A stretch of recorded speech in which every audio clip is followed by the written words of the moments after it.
we're going to get a lot of mileage out of just 3 bags, 3 60-pound bags of concrete. Looks pretty good coming back at it after we blew it out. This is a total of 3 60-pound bags. And just hit it right on those panels. Come on up straight.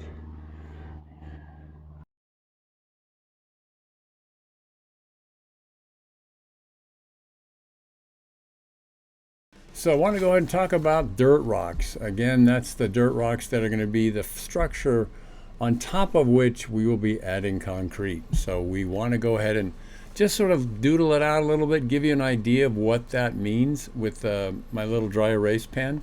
So we're going to go ahead and look at just getting the dirt ready, concrete coverage, mixing the concrete and applying it. Those are the sessions you will be watching once you're done with this little quick lecture.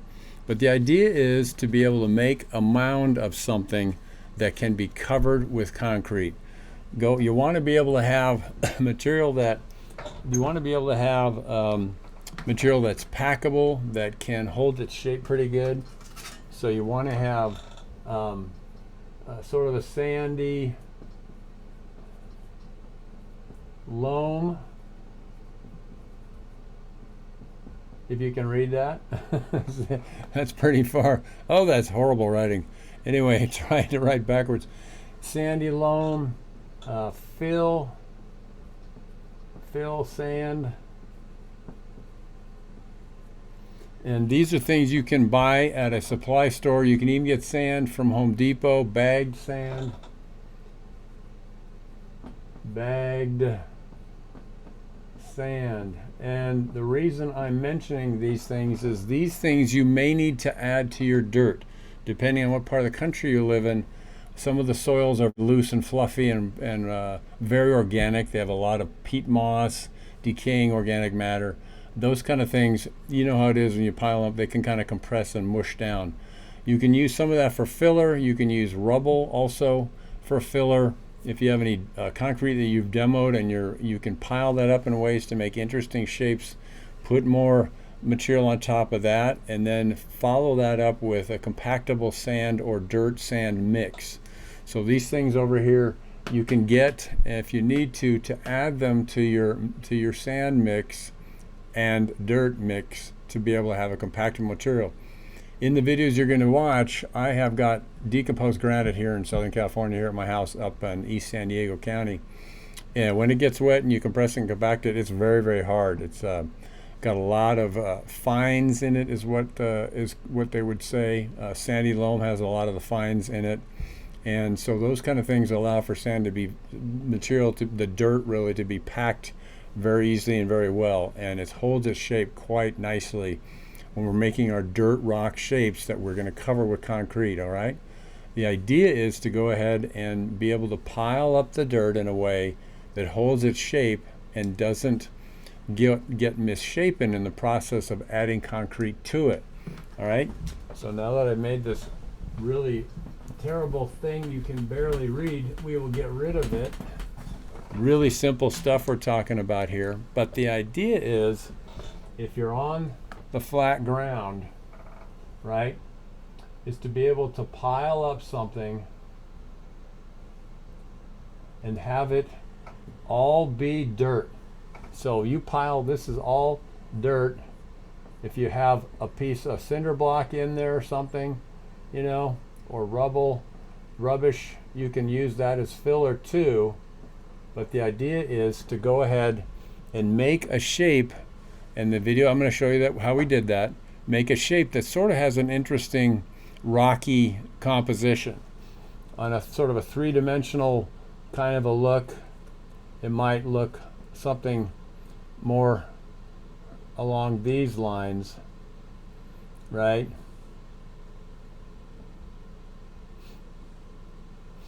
If you can kind of tell from my quick doodle that this is sort of a rock on the ground.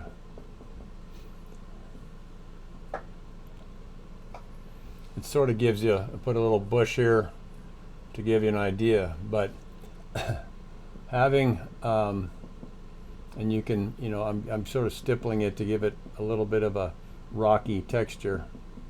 Real simple, but that's more of a 3D kind of example of it. Again, the idea is to have these sidewalls right here not too steep. You can go vertical, you can do vertical stuff, but it's a little more difficult. All right, so we make ourselves our dirt mound, and upon that we are going to mix up and add our concrete. If we can get the focus back here. On very soft slopes, you don't need much. You know, we're looking to follow the shape of our dirt rock. It's good to make it a little thicker at the bottom as you move on up. This whole process is going over your dirt rock shape, and we're going to show that again. If you have cinder blocks that you want to put in here to take up space, you can do that. Let's see if I can show that real quick. Bricks you could use too.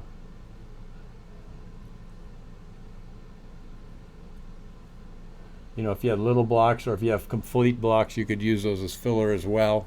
The idea though is to get the dirt in a shape that's going to hold and really be a nice shape. Okay? So it can be that steep. Concrete, you'd want to have it thicker at the bottom and then tapering as it comes to the top. You want to make sure as you're doing it, you don't get too thin over on the corners of it, because that'll be a weak point. So you want to make sure as you're moving up, and I show this in the video, and you keep track of your details too, that you keep that thickness on the corners. Those are sort of a stress point. Fatten it up as you go down to the bottom. Again, this is all dirt, and you want to be able to pack that up pretty vertical. So go ahead and pack the dirt. See if I can make it here. Pack dirt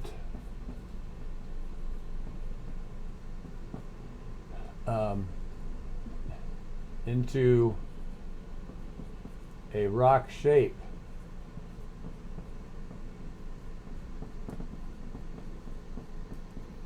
My handwriting is so terrible. But again, the dirt goes in there, and then you're going to put concrete on the outside of it, as the session will show you, right? Once you get that dirt rock covered with concrete, you now have the scratch or structural coat on there. After that, you come back with a texture coat. The texture coat is much thinner, but you can also increase the texture coat, the mortar mix, in areas if you want to make the shape different. So this texture, and this comes on after the structural coat, right? And this structural. Oh, my spelling and my penmanship, you can barely see what I'm doing here. But so dirt rocks, you shape them into you shape the dirt into a rock shape, and that's what we see here. You can have rubble, you can have cinder blocks inside that, and then you just want to have enough dirt to pack up the sides right around the edges to follow the shape of a rock. And again, look at nature and stuff.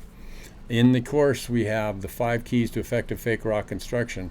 Watch that, download that PDF, print it out, and study that, because that is the fundamentals for how to do good fake rock. You gotta pay attention to what's in nature, and that kind of gives 5 key elements that I sort of broke it down into. So study that as well before you make your dirt rock, because your dirt rock sort of is setting the stage for the end result. Excuse me, the end shape. Again, but you can modify areas and kick them up with extra concrete and even the mortar coat. And you can do steeper rocks as well. If you start getting to where you're totally vertical, then you either have to really push out the bottom of it to be able to get the concrete to stay, because it will slump. Having your concrete mix design is how you mix it is also critical to having having things work. If it's too wet, it won't pack. So you'll have to experiment with that to end up with the right kind of material that will work for you. And the material will kind of teach you how to do that.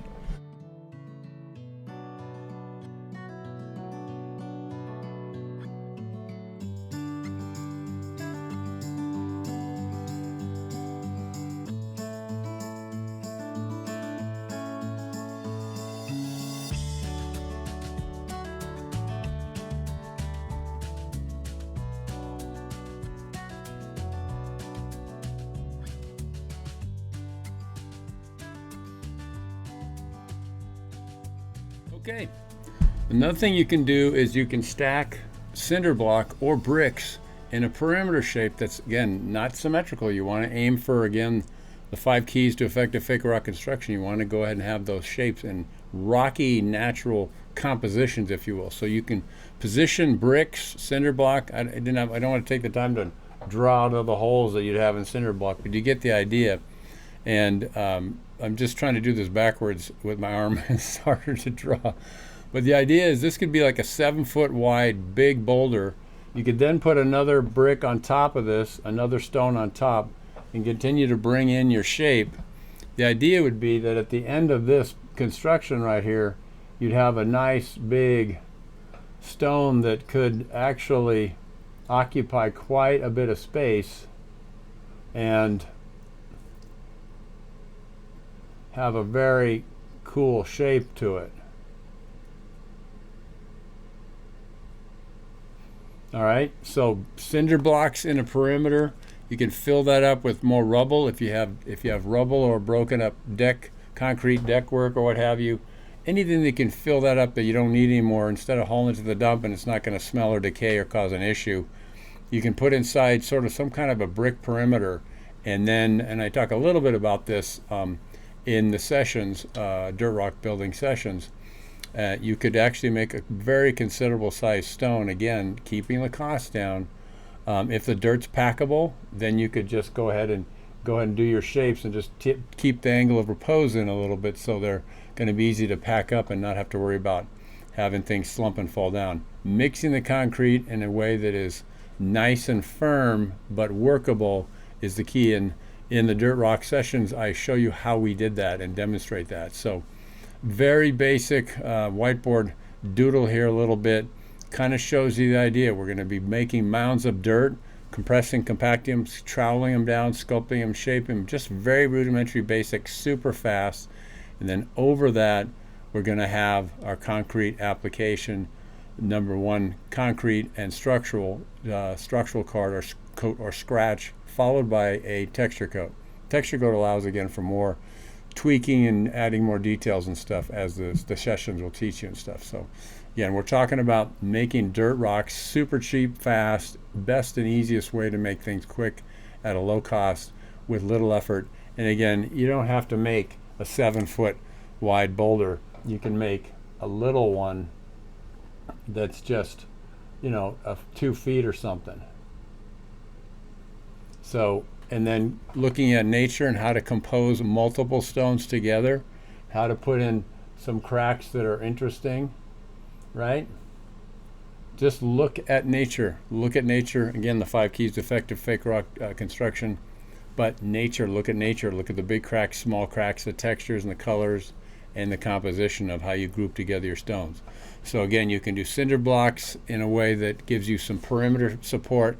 Fill that up with more cinder blocks or bricks, debris, or dirt if you got lots of dirt. In fact, you can get a dump truck to come and drop off some of this compactable sand that we talked about over here. Sandy loam, unwashed fill sand. That's all coming from my sand sculpture background, because I packed sand up into immense, huge projects, hundreds of tons, and was able to carve it down and have very extreme steep verticalities for many, many feet. So if you don't have good dirt near you, you can get just a truckload. Maybe someone will dump some of the stuff in your yard, move those piles around. Again, it's very physical, but there's no cost. It's just a little sweat effort here, if you will, and time. Once you get those mound shapes, again, they can be nice and smooth, or they can be very steep and, with rocky edges,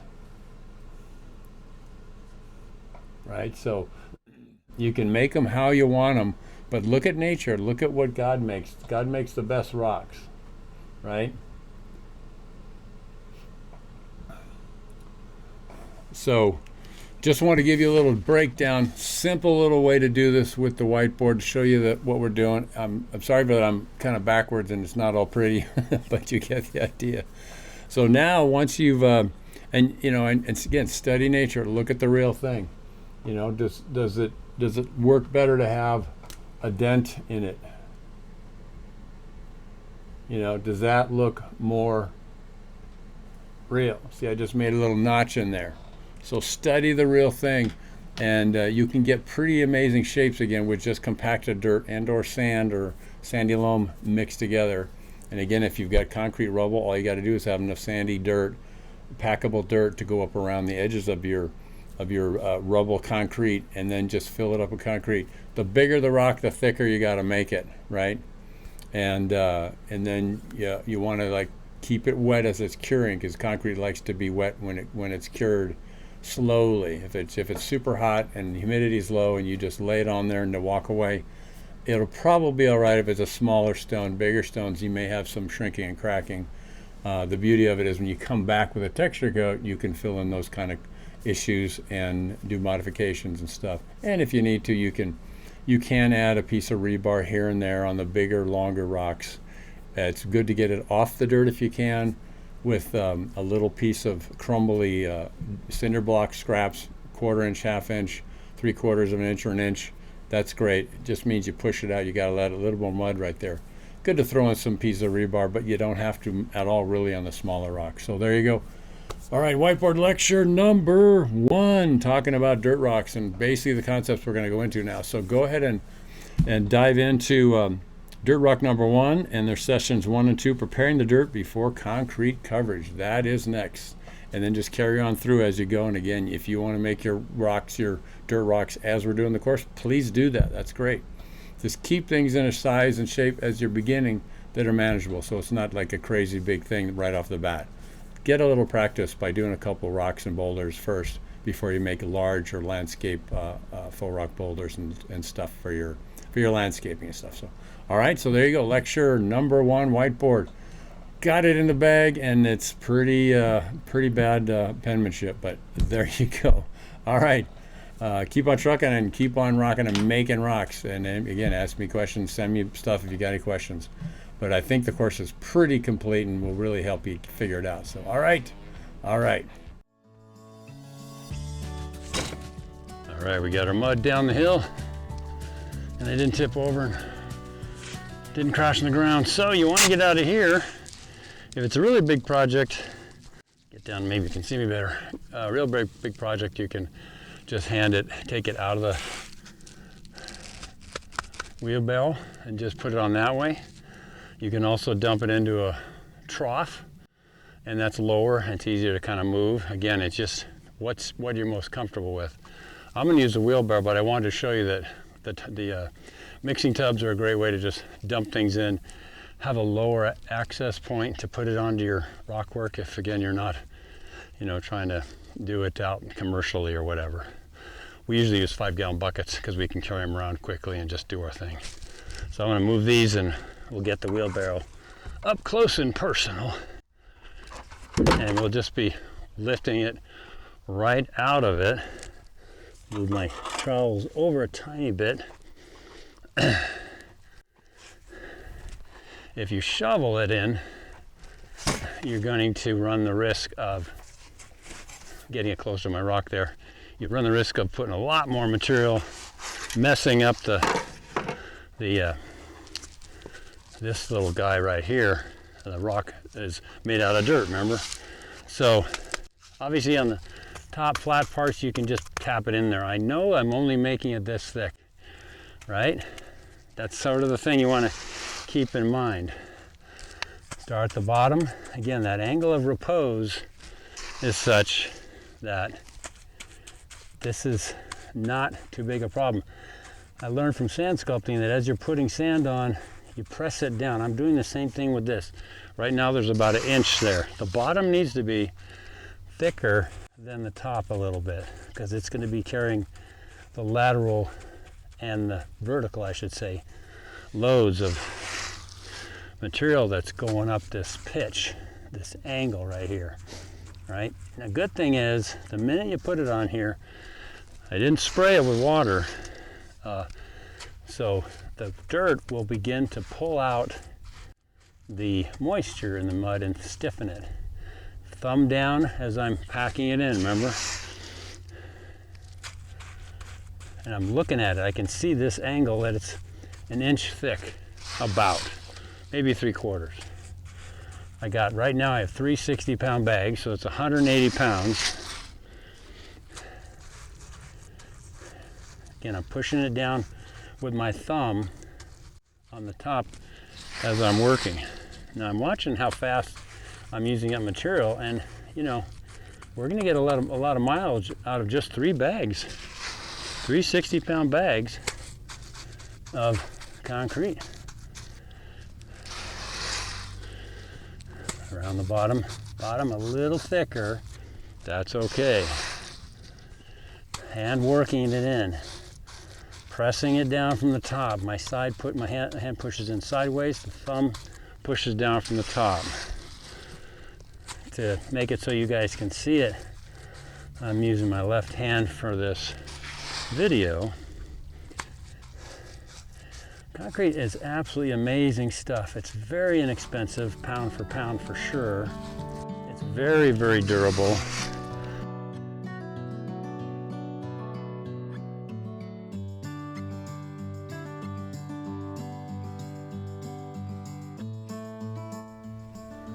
All right, looks pretty good coming back at it after we blew it out. This is a total of 3 60-pound bags. I'll get my little cushion out of the way. And really came out pretty nice, I would say.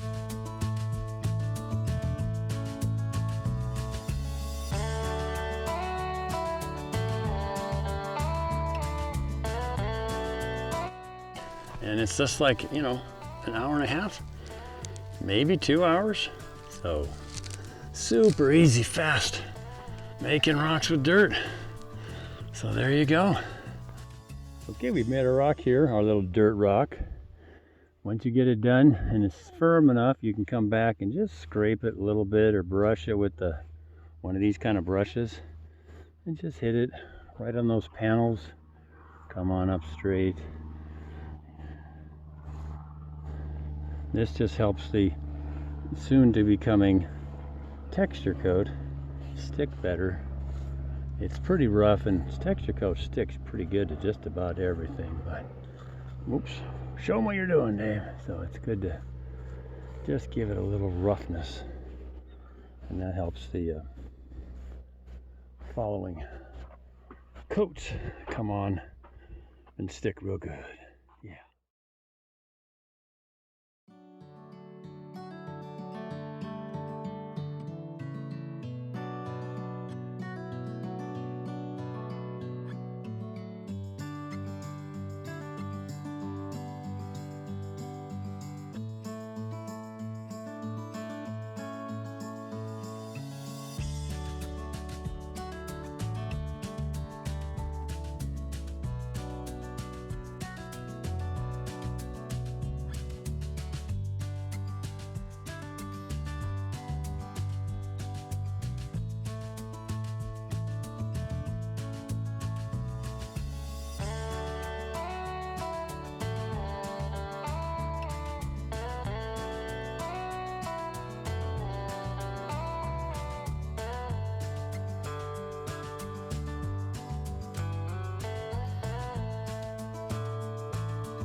Okay guys, here is that.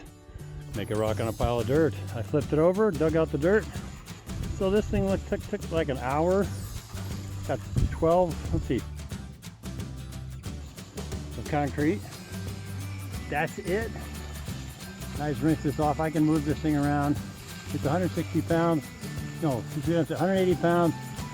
As you can see, I'm lightening it up a little bit, cleaning the rest of the dirt that I used as a shape to go over And I'm just gonna keep doing that and clean it up. I can move it around the yard. Make rocks with dirt shaped mold.